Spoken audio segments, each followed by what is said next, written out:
Nah, sebelum kalian belajar lebih dalam lagi tentang pelaporan hasil percobaan, Ibu sudah mengirim soal pretest dikerjakan 2 menit. Udah bisa di grup.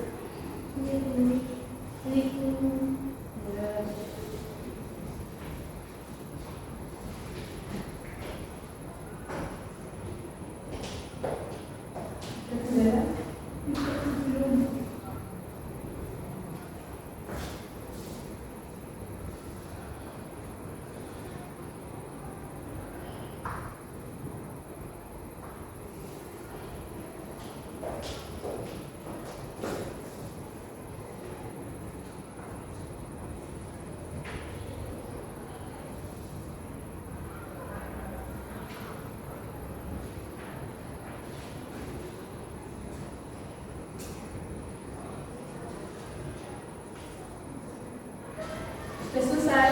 Belum.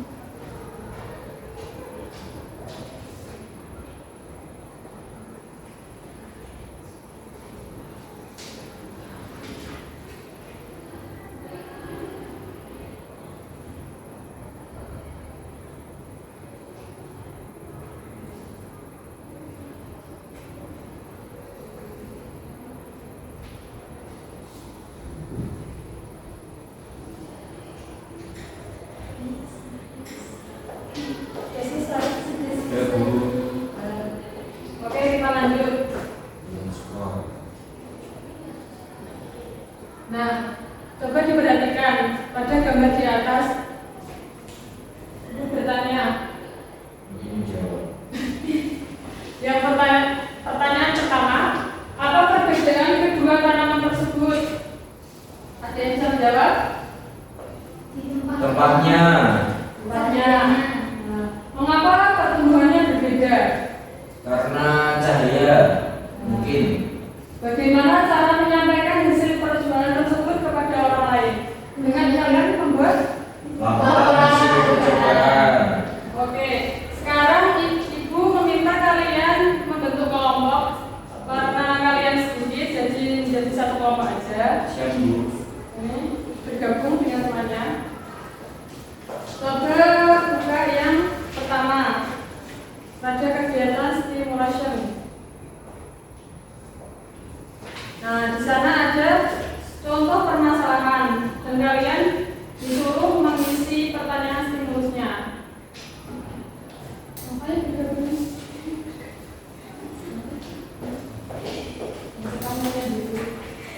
Ini lucu tuh.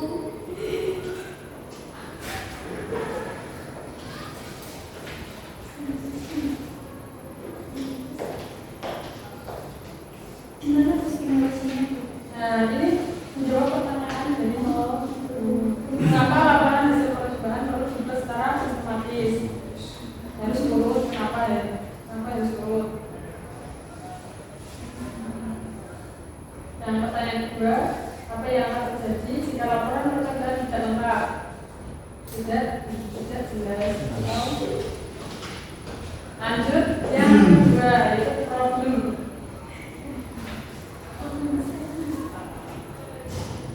Nah, dari gambar di atas, coba kalian diskusikan bersama kelompok kalian mengapa laporan hasil percobaan harus disusun secara sistematis. Kemudian ditulis di gambar di langkah kedua, belajar KPJ. Yang kedua yaitu apa yang terjadi jika laporan percobaan tidak lengkap. Yang ketiga, bagaimana cara menyusun laporan hasil percobaan yang baik. Kalian isi di nomor 2.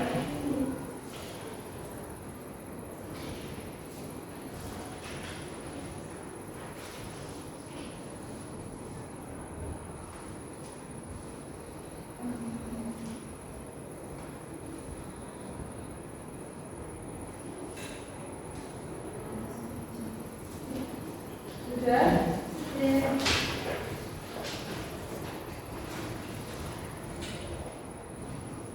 Selanjutnya yaitu buka di nomor 3 yaitu pengumpulan data. Nah, sebelum kalian mengisi yang nomor 3 itu jelaskan apa itu laporan hasil percobaan.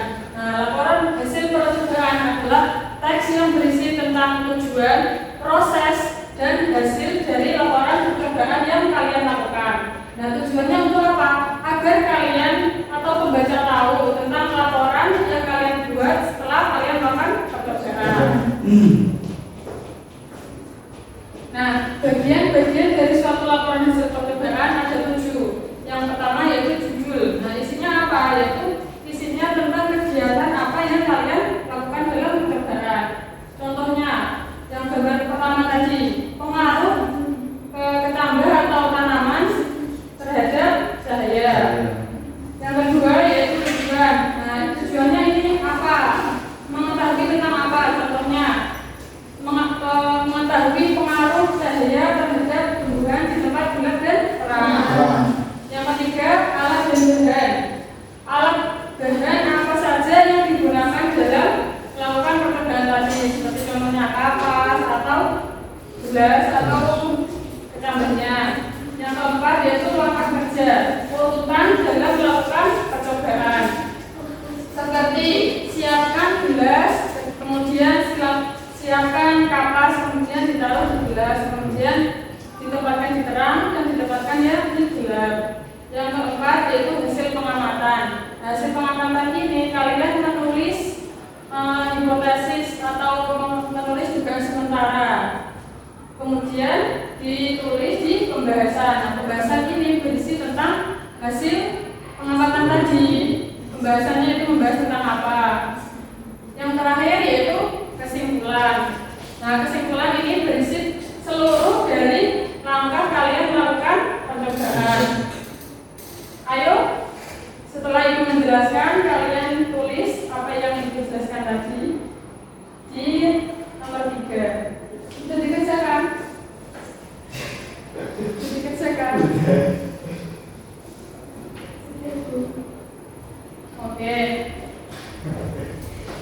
Kita lanjutkan pembelajaran ke pertemuan selanjutnya. Sampai sini ibu cukupkan. Kurang lebihnya ibu mohon maaf. Wassalamualaikum warahmatullahi wabarakatuh. Waalaikumsalam warahmatullahi wabarakatuh. I just had to let you know you're